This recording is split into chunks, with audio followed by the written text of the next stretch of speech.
Class 10 subject math coordinate geometry का हम topic लेकर चल रहे हैं। Mid point formula m1 m2 equal to 1 रहेगा।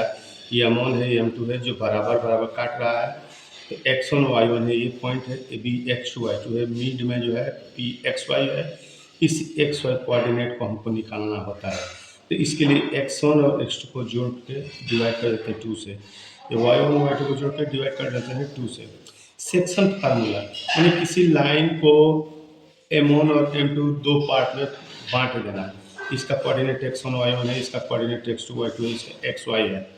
तो इसी सेक्शन जो काट रहा है इसी का हमको बताना है। x equal to m1 x2 plus m2 x1 upon m1 plus m2। इसी का y equal to m1 y2 plus m2 y1 upon m1 plus m2। हम इस पर एक क्वेश्चन बताने जा रहे हैं। If the point a 3 4 and b 5 7 find the mid point. तो ये हमारा x1 है, x2 है, y1 है, y2 है। तो 3 plus 5 upon two 8 upon two 4।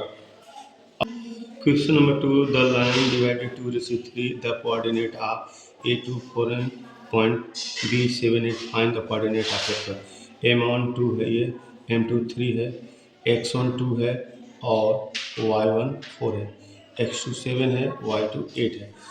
x m1 x2 plus m2 x1 m1 plus m2 2 into 7 plus 3 into 2 upon 2 plus 3 7 two 14 3 two 6 16 और 4 और 6 14 और 6 जो है 20 1 5 5 पर 20 y m1 y2 plus m2 y m1 plus m2।